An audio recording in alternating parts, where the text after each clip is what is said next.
오늘 성경 말씀을 제가 다시 한번 읽겠습니다.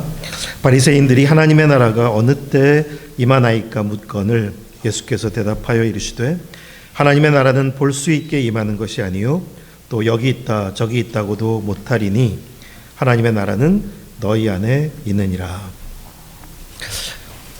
만약 우리가 이 세상에서 살고 싶은 나라를 선택한다면, 할 수 있다면 어떤 나라를 우리가 선택할까 생각해 봅니다.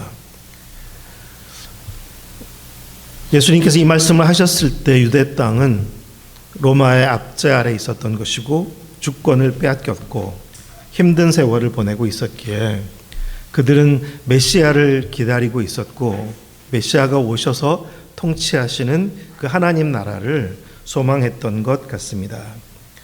우리도 주님의 기도를 드릴 때 나라가 임하시기를, 또 뜻이 하늘에서와 같이 이 땅에 이루어지기를 그렇게 기도합니다. 하나님의 나라가 임한다, 하나님의 나라가 온다. 그러면 그것이 어떻게 오는 것일까? 마치 잘 만들어진 기성품처럼 선물로 우리에게 찾아오는 것일까? 어쩌면 사람들의 생각은 그렇게 누군가가 잘 준비되어서 우리에게 갖다 주든지 아니면 우리가 그리로 옮겨가게 되든지 거기에 관심이 있는 것 같습니다. 우리나라도 일제강점기 때는 언제쯤 해방이 될까? 언제쯤 우리나라가 독립할 수 있을까? 그런 마음이 컸겠죠. 그리고 전쟁 중에 있는 우크라이나나 팔레스타인 땅에 있는 사람들도 그럴 것입니다. 언제쯤 이 끔찍한 전쟁이 끝나게나 될까? 언제쯤 살만한 곳이 될 수 있을까 생각해 봅니다. 그런 보이는 날이 주어지기를 바라면서 사람들은 예수님께 바리새인들이 물었던 것이죠. 언제 하나님의 나라가 임하는 것입니까? 예수님 답변하셨습니다. 그거 볼 수 있게 임하는 것 아니다. 그리고 여기 있다 저기 있다고도 할 수 없다. 하나님의 나라는 너희 안에 있다. 이렇게 말씀하셨습니다. 이어지는 말씀에는 하나님의 나라가 저기 있다 하여도 너희는 따라가지 마라 까지 말씀하셨던 것을 보게 됩니다. 사실 우리 모두 대한민국에 속해 있고 우리가 속한 나라에 대해서 관심이 있죠. 그래서 정치와 관련된, 나라와 관련된 뉴스들을 들을 때 의견들도 있고 또 사람들의 말도 참 많은 것을 알고 있습니다.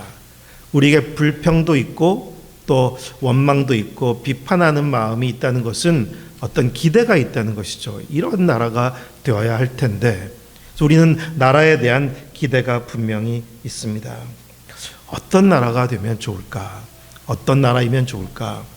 전에도 잠깐 언급했었던 적이 있는 것 같은데 제가 테드톡이라는 그 강연에서 들었던 그 사이먼 아놀트라는 사람의 그 강연에 보면 어떤 나라가 정말 좋은 나라인지 하면서 쭉 설명한 것이 나와요.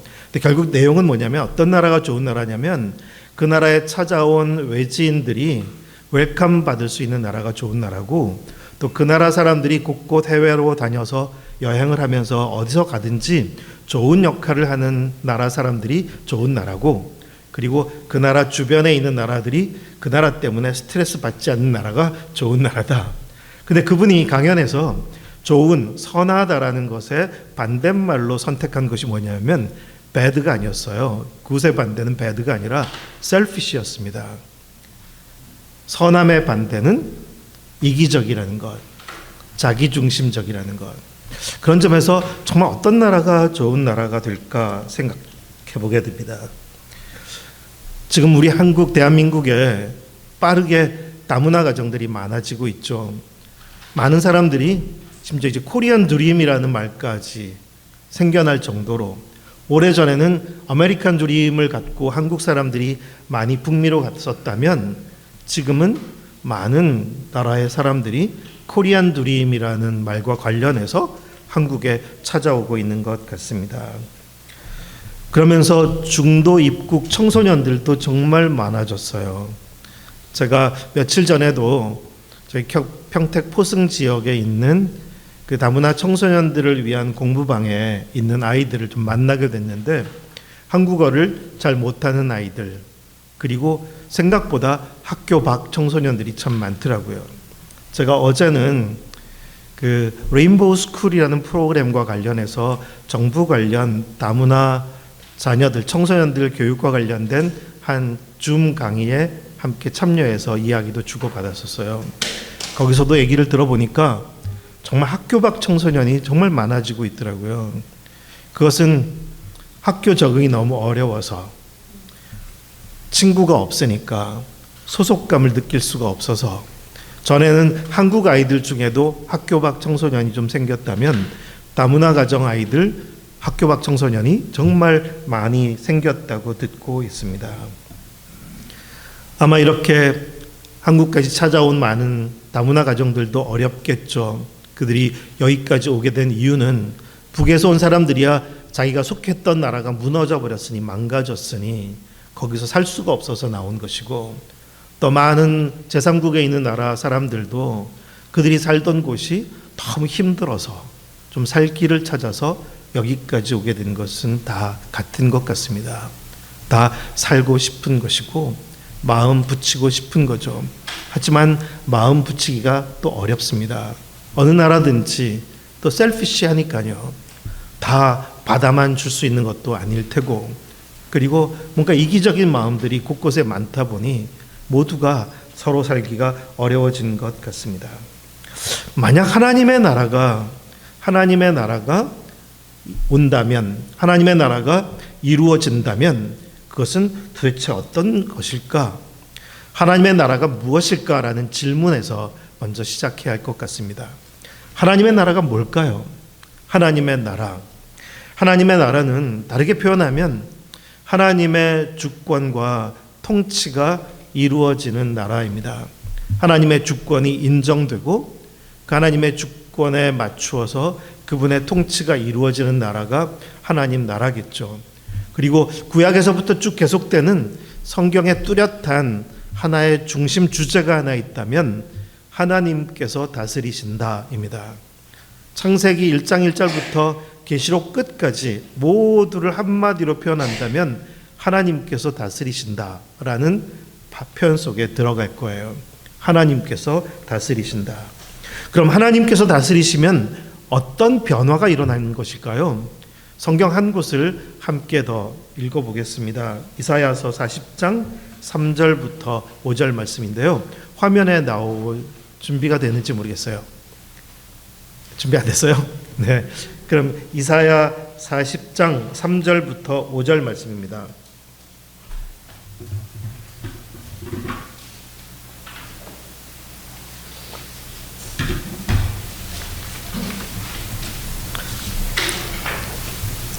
여러분 성경 있으시니까 같이 읽으시면 좋겠습니다.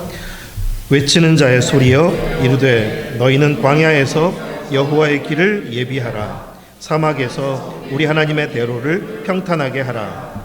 골짜기마다 도두어지며 산마다 언덕마다 낮아지며 고르지 아니한 곳이 평탄하게 되며 험한 곳이 평지가 될 것이요 여호와의 영광이 나타나고 모든 육체가 그것을 함께 보리라. 이는 여호와의 입이 말씀하시더니라.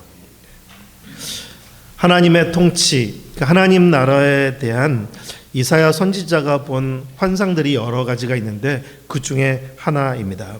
높은 산과 언덕들은 낮아지고 골짜기는 메워져서 평평하게 된다. 사실 그 광경은 그렇게 멋져 보이진 않아요. 제가 캐나다에서 꽤 오래 살았었는데 저희가 살았던 8년 동안 처음에 살았던 중부 지역은 대평원이라서 지평선이에요. 사방 전체가. 저희가 살던 곳에서 사방으로 2시간을 운전을 해도 지평선밖에는 없습니다. 산이 정말 그리운 곳이고 골짜기 계곡이 정말 그리운 곳이었어요. 근데 이렇게 모두가 평평하게만 펼쳐져 있으면 그렇게 좋아 보이지는 않았어요. 저희가 시골 마을에 살았었는데 아침에 지평선에서 해가 뜨고 저녁에 지평선에 해가 지는 이제 그런 곳이었습니다. 가끔 산이 그리워서 여름에 휴가 때에는 이제 산으로 로키 산맥으로 14시간씩이나 운전을 해서 가서 캠핑을 하곤 했습니다. 그렇게 산이 멀리 있어요. 아무튼 그런데 하나님께서는 이런 자연의 큰 변화를 통해서 뭘 말씀하시는 것일까 생각해 보게 됩니다. 어마어마한 변화죠.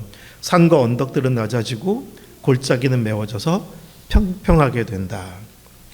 이것은 뭔가 큰 변화를 말씀해 주고 있는데, 하나님께서 다스리시면, 그래서 하나님께서 우리를 다스리시면 우리 안에서 어떤 변화가 나타나는지를 말씀해 주고 있습니다. 첫째는 우리의 우선 내면, 우리의 마음 안에서 이루어지는 변화인데, 우리 안에도 보면 높은 산과 언덕들이 있고 그리고 골짜기들이 있습니다.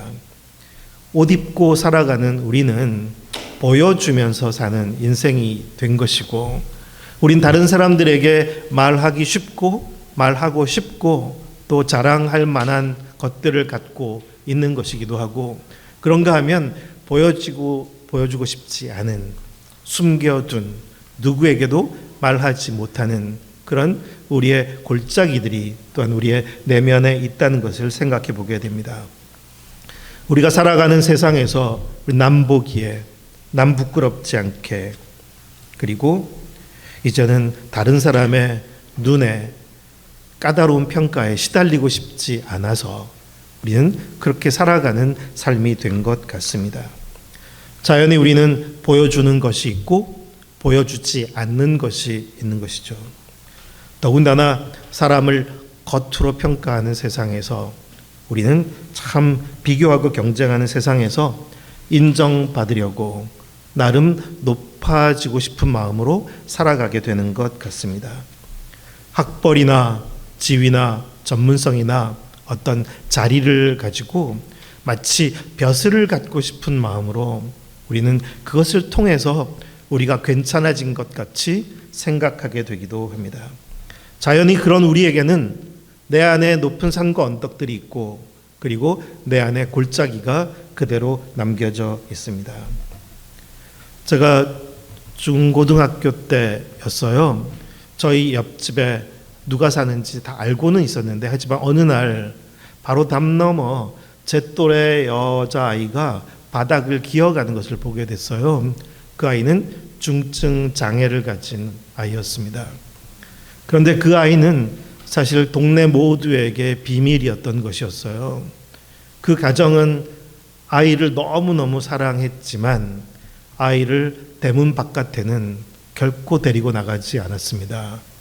이유가 뭘까요? 혹여라도 사람들이 입방아에 올라서 결국 아이도 더 힘들어지고 자신들도 힘들어지고 싶지 않아서 그 안에다 가두고 살아간 것입니다. 아이를 사랑하지만 그것은 가정의 특별한 비밀로 있었던 것 같습니다. 마치 아픈 손가락처럼 모두의 비밀로 있었던 것이죠.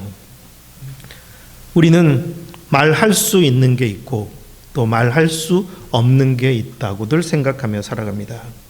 그런데 하나님의 사랑 안에서 하나님께서 우리를 다스리시면, 하나님의 나라가 임하면, 하나님께서 나를 다스리시면 나에게 어떤 변화가 일어나는 것일까요? 우리는 그분의 주권과 통치 안에서 우리 안에서 일어나는 변화를 생각해 보게 됩니다. 우리는 바울이 한때는 정말 보여줄 높은 산과 언덕들을 갖고 있었던 사람이었는데, 예수님을 만난 후에는 하나님의 나라가 그에게 임하니까 그가 그렇게 잘났다고 생각했던 것들은 다 배설물로 여기게 되고, 그리고 전에는 숨겼던, 누구에게도 말하고 싶지 않았던 자신의 허물과 약점을 이제는 이야기할 줄 아는 사람으로 바뀌어지게 됐다는 것을 성경을 통해서 보게 됩니다. 그것이 우리 그리스도인들이 주님의 큰 사랑 안에서 갖게 된 변화죠. 전에는 높은 것이 따로 있고 숨겨둔 것이 있었는데, 그것이 아니라 하나님의 사랑의 통치를 받게 되니까 높았던 것은 다 낮아지고 아무것도 아니라는 것을 알게 되고, 또 나가 부끄럽게 생각했던 그 연약함도 하나님의 특별한 사랑의 손이 닿아 있다는 것을 알게 되면서 그것을 말하고 보여줄 수도 있는 사람으로 바뀌어지게 되는 것입니다. 그래서 우리는 드물게 장애인들 중에 닉 부이치치 같은 장애인이나 또 우리나라에서도 이지선 자매같이 끔찍한 장애가 주어졌지만 오히려 놀랍게도 하나님의 사랑과 통치를 노래하는, 이야기하는 사람들이 있다는 것을 알고 있죠.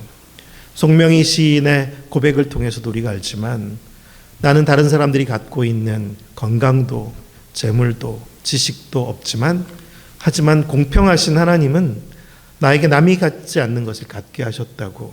그 고백 속에는 나의 잘났다 생각한 것 아무것도 없고 나의 못났다 생각하는 것도 없고 하나님의 큰 사랑 안에서 모든 것이 평평해진 그런 마음의 고백을 담고 있습니다. 그것이 하나님의 나라가 우리에게 임했을 때 나타나는 변화인 거죠. 두 번째는 자연히 우리의 관계 속에, 다른 사람들과 관계 속에서도 그런 변화가 일어나게 됩니다. 우리가 살아가는 사회 세상에서는 특별히 우대받는 사람들이 있고 우리도 사람들을 대할 때 정말 중요하고 높은 사람들이 있는가 하면 좀 상대적으로 아무것도 아닌 것처럼 취급하는 사람이 있을지 모르겠습니다.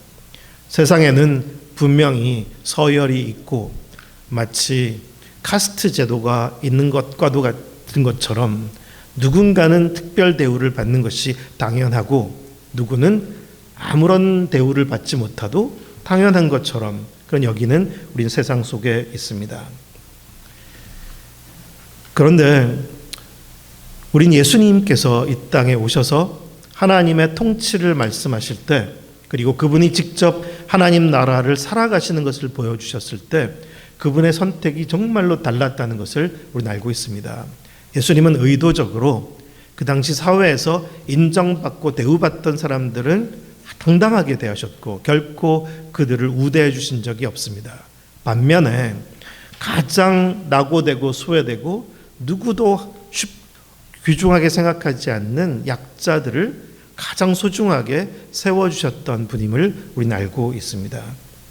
그래서 사도 바울도 고린도전서 1장의 말씀을 보면 형제들아 너희를 부르심을 보라. 너희 중에 문벌 좋은 자, 학식 많은 자 많지 않지만 하나님께서는 세상에서 가장 어리석은 자들을 택하셔서 지혜로운 자들을 부끄럽게 하려 하시고 약한 자들을 택하셔서 강한 자들을 부끄럽게 하려 하시고 없는 자들, 천한 자들, 멸시받는 자들을 택하셔서 있는 자들을 부끄럽게 하려 하셨다고 하나님의 선택이 아주 다르다는 것을 말씀하고 있습니다.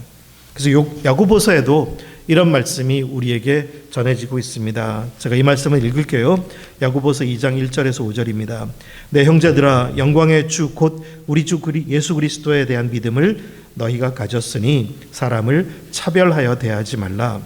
만일 너희 회당에 금 가락지를 끼고 아름다운 옷을 입은 사람이 들어오고 또 남루한 옷을 입은 가난한 사람이 들어올 때 너희가 아름다운 옷을 입은 자를 눈여겨보고 말하되 여기 좋은 자리에 앉으소서 하고 또 가난한 자에게 말하되 너는 거기 서 있든지 내 발등상 아래에 앉으라 하면 너희끼리 서로 차별하며 악한 생각으로 판단하는 자가 되는 것이 아니냐. 내 사랑하는 형제들아 들을지어다. 하나님이 세상에서 가난한 자를 택하사 믿음에 부요하게 하시고 또 자기를 사랑하는 자들에게 약속하신 나라를 상속으로 받게 하지 아니하셨느냐. 예수님께서 하나님 나라가 너희 안에 있다 말씀하셨을 때 너희 안에는 among you, 너희들의 관계 속에 있다는 말씀으로 해석할 수 있습니다. 그것은 너희들의 관계 속에서 이제는 세상과 다르게 대우하라는 것이겠죠. 사실 하나님의 나라가 우리에게 임하면, 하나님의 나라가 오면 우리가 사람들을 대하는 것이 달라집니다. 세상과 거꾸로 대하게 되는 것이죠. 세상에서 대우받는 사람들이 여전히 대우받는 것이 아니라 오히려 세상에서 대우받지 못하던 사람들이 소중하게 대우받게 되는 것입니다.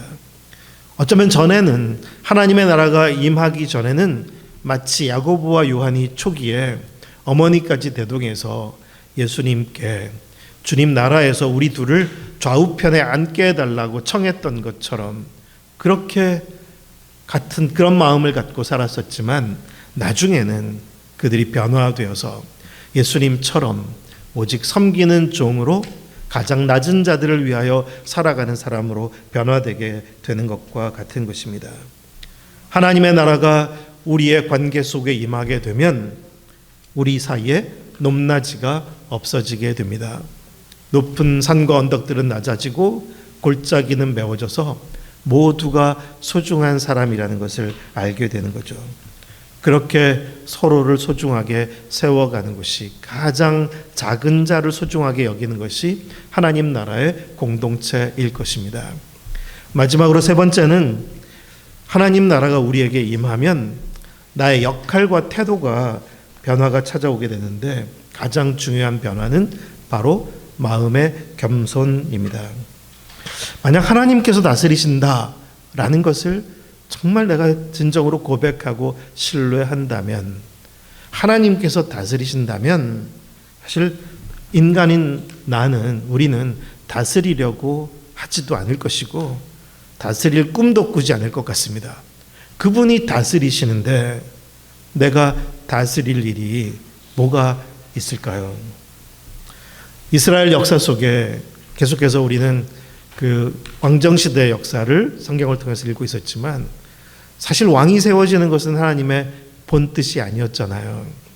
하나님은 모든 백성들이 하나님께서 다스리신다는 것을 알고 기억하고 스스로 누구도 높아지지 않는 그런 하나님 나라 백성 되기를 원하셨던 것인데, 불안한 마음의 백성들은 결국 누군가라도 왕으로 세워서 그래야 안심할 수 있을 것 같았고, 그래서 왕정제도가 찾아왔는데, 막상 왕정제도가 찾아오고 나니 그렇게 높이 세워진 사람들은 하나님께 귀가 먹고 하나님의 통치를 놓치고 자기 마음대로 자기 소견을 따라서 나라를 다스리는 어리석은 왕들이 되고 말았던 것입니다. 하나님의 주권을 진정 안다면, 하나님께서 다스리신다는 것을 안다면 내 역할과 내가 하는 일은 정말 작아질 것입니다. 나는 겸손해지지 않을 수가 없겠죠. 그래서 하나님의 나라가 우리에게 임할 때 우리는 사실 그리 주도적이 될 수가 없습니다. 어제로 로잔 대회가 이제 마쳤어요. 로잔 대회와 관련해서 제가 직접 들은 이야기는 아직은 많이 없지만 시끄러워질 것이라는 얘기를 많이 들었습니다. 이 행사와 관련해서도 의견이 분분했었고, 거기에 견줄 만한 다른 대회를 준비하고 열려는 그런 움직임도 있다고 들었습니다. 아주 민감한 이슈들이 생기면 대개 교회들은 함께 모여서 의논도 하고 거기서 마음을 모아서 결정도 하고 선언도 하고 그렇게 되죠. 그런데 우리는 질문을 한 가지 해보게 됩니다. 의견 차이는 어디나 다 있는 법인데, 사실 가정에도 있고 교회도 있고 공동체도 있고 나라면 더더욱 있는 법인데, 의견 차이와 관련해서 우리가 목숨 걸 일이 과연 있을까 싶은 것입니다. 제가 사는 평택 포승 지역에도 보면 곳곳에, 거기 포승 중학교가 이전하나 봐요. 포승 중학교 결사 반대, 이런 결사 반대라는 것이 붙어 있는데, 결사 반대라는 팻말을 볼 수 있는 것이 많잖아요. 어디나 결사 반대할 일들이 참 있는 것 같아요. 근데 우리는 의견이 있어요. 그리고 그것은 우리가 보기에는 옳아요. 그래서 옳다고 생각하는 것을 주장하고 목소리를 내는 것이죠. 그래서 세상에서는 그렇게 나의 의견과 주장을 따라서 내가 원하는 결론을 내고 싶어 하고, 그것을 지키기 위해서 방어 진지를 구축하고 반드시 이기려는 그런 욕구를 갖고 있습니다. 그런데 하나님의 통치를 받는 성도들, 하나님의 나라가 임하는 교회는 어떤 곳일까요? 기독교 역사 2000년의 역사 속에도 보면 교회 회의가 참 많았습니다. 많은 교회 회의들이 있었는데, 그 교회 회의들은 이유가 있어서 모였었지만 결국은 다 분열의 씨앗이 되어 버렸고, 그리고 그 과정과 관련해서 많은 종교 지판으로 끔찍한 박해와 마녀 사냥들이 있었다는 것을 우리는 우울한 마음으로 읽어보게 됩니다. 거기서 볼 수 있는 한 가지가 뭐냐면, 소위 세속적인 파워, 힘을 가진 교회가 주도적이 된 것입니다. 힘을 가진 성도들과 그리스도인들이 주도권을 갖고 주도권을 행사하게 된 것입니다. 교세의 힘, 숫자의 힘, 권력의 힘, 그것을 가지고 이제는 우리가 원하는 결론을 내고 싶다는 것입니다. 그것은 어쩌면 하나님 나라를, 하나님의 자리를 차지하고 그 나라를 훼손하는 것 아닐까, 그렇게 반문해 봅니다. 주님께서 여기 계시는데, 주님께서 다스리시는데 내가 나서서 주도적이 되면 하나님의 나라가 세워지는 것일까, 훼손되는 것일까 반문해 봐야 할 것입니다. 교회 공동체는 파워를 보여주는 것일까요? 더욱이 규모나 숫자로 파워를 행사하는 곳일까? 가장 예수 그리스도의 길과 반대되는 그런 모습일 것입니다. 하나님의 나라는 힘이나 능이 아니라 성령 안에서 하나님께 주시는 그분의 은혜와 능력으로 말미암는 것이고, 그것은 주님께 전적으로 복종하는 겸손한 마음에서 얻게 되는 은혜입니다. 십자가에는 어떤 세속적인 주도권이나 파워가 있지 않습니다. 가장 무력해진 십자가에, 하지만 하나님께서 이 땅 가운데 행하시는 가장 놀라운 구원의 능력이 펼쳐지게 되었습니다. 종종 우리도 가깝게 멀리서 접하게 되는 교회나 선교 단체들도 다툼과 분열의 아픔을 겪게 되는 것을 듣게 되죠. 그리고 그 이면에 주도권 다툼이 있다는 것도 슬프게 보게 됩니다. 우리는 주님께서 다스리신다는 것을 믿고 신뢰한다고 하면서 왜 나서는 것일까? 왜 우리 목소리는 커지고 내 주장이 강해지고, 그래서 우리는 결국 다투게 되는 것일까? 우리는 하나님의 나라가 우리에게 임하기를 더 소망해야 할 것입니다. 주도권이 된 때마다 우리는 두려워해야 할 것 같습니다. 나에게 파워가 주어졌을 때 더 조심해야 하고 두려워해야 합니다. 가장 겸손해질 때, 가장 무력할 때 하나님의 능력이 나타난다는 것을 우리는 기억하고, 개인적으로 뿐만 아니라 교회적으로도 우리의 겸손이 하나님의 통치를 이 땅 가운데 나타내는 통로라는 것을 잊지 않기를 소망합니다. 우리 보나콤 아주 아름다운 소중한 사랑의 공동체로 긴 시간을 걸어왔습니다.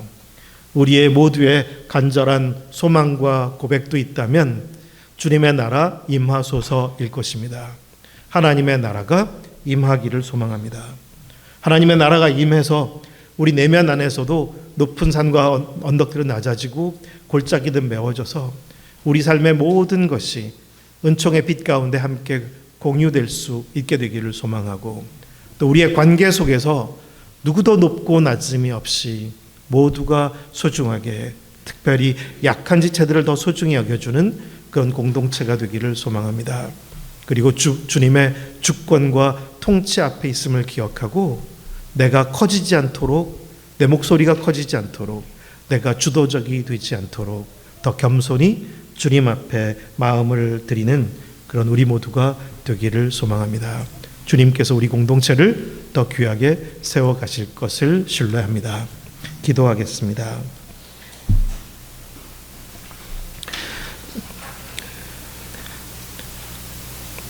하나님 아버지, 하나님께서 다스리십니다.